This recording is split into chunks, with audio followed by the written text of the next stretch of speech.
She thought she was alone until she saw it.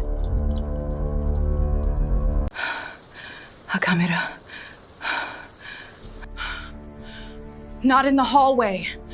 Not in the living room. In her bathroom. It's gonna be okay, baby. I'm right here with you. After everything she'd survived, loss, grief, and a life barely holding together, she didn't scream, she didn't run, she planned. Because this wasn't just one camera, someone was watching everything. In the hushed elegance of the Whitfield estate on the outskirts of Atlanta, Evelyn finished her shower with deliberate calm. She did not scream, she did not run. Instead, she wrapped herself in a towel, reached up with a butter knife from the kitchenette, and carefully removed the tiny device. It felt heavier in her palm than its size suggested, like a betrayal given weight. For 10 years she had kept the Whitfield home immaculate. Marcus Whitfield, a self-made tech investor, treated her with courteous distance.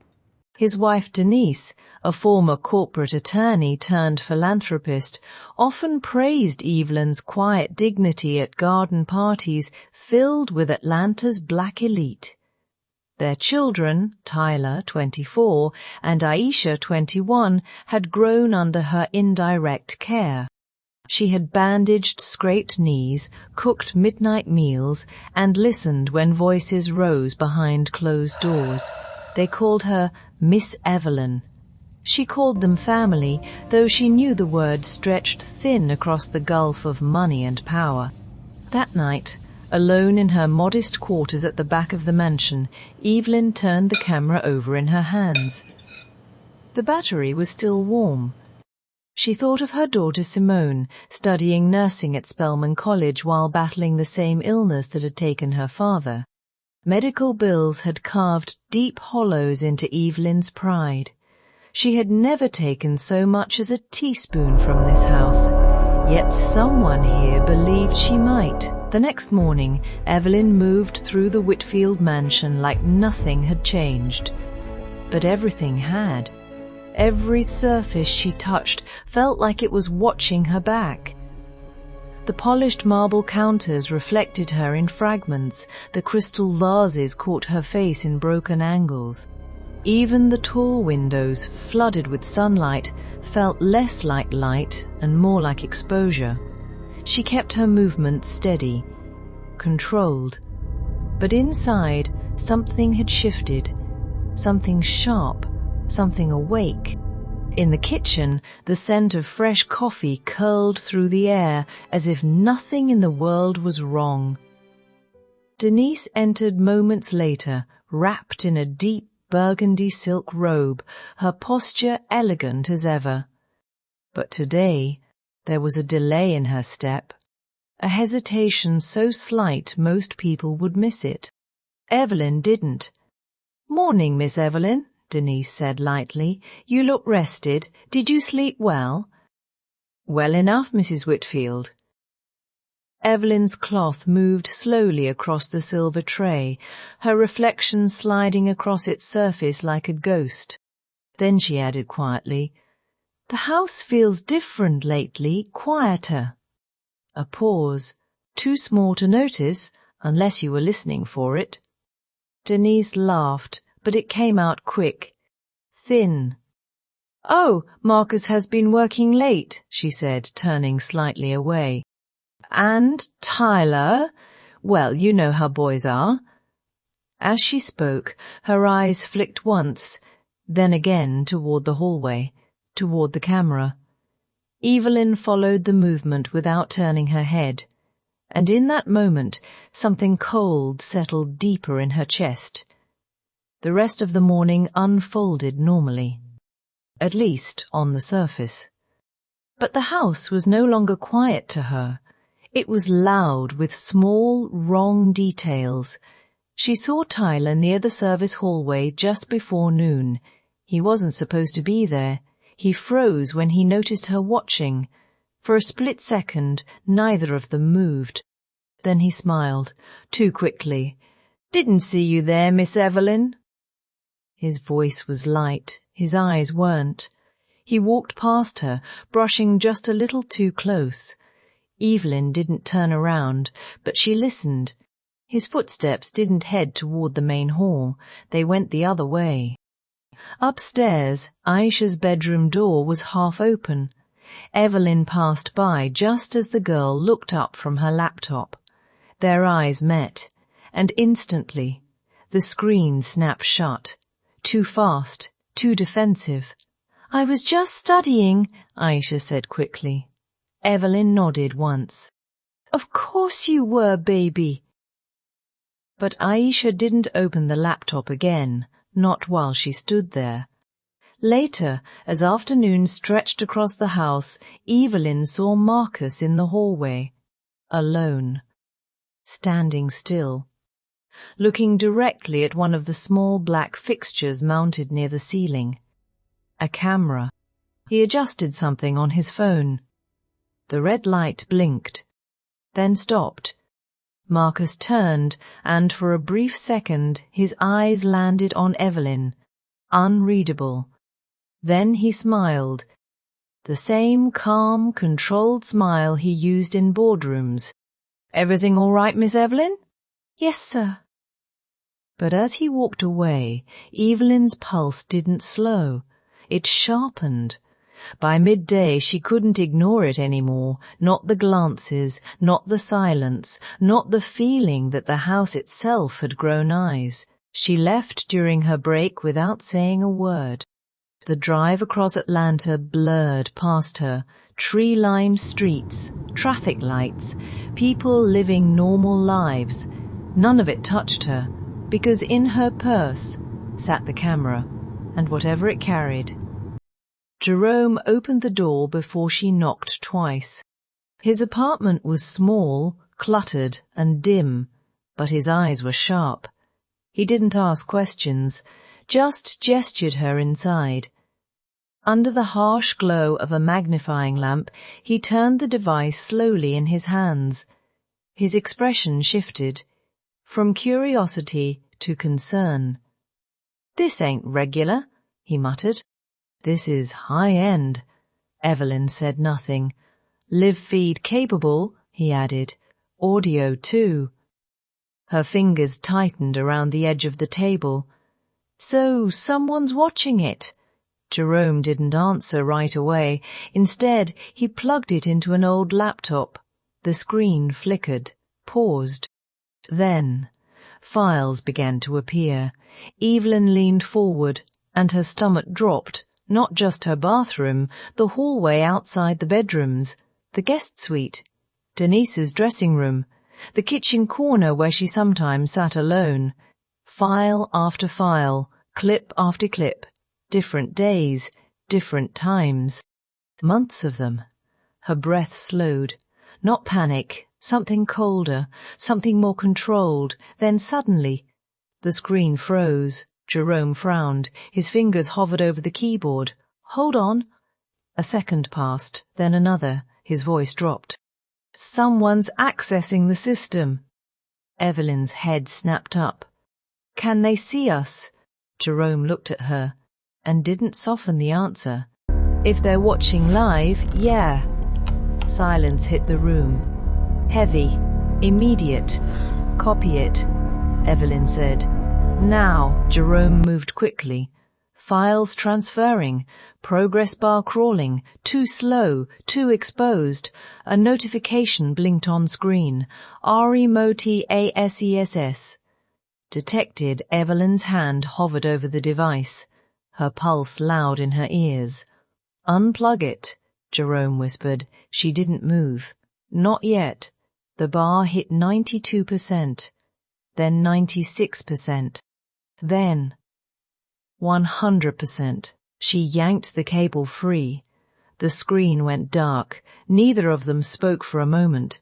When Evelyn finally stood, the drive felt heavier than before, not like evidence, like a weapon. The drive back felt different, slower, heavier. The mansion came into view just as the sun began to dip. golden light stretching across its perfect exterior. From the outside, nothing had changed, but inside, everything had. Evelyn sat in the car for a moment longer than necessary, her hands resting on the steering wheel, her knuckles pale. They had watched her, in her most vulnerable moments, in her grief, in her silence.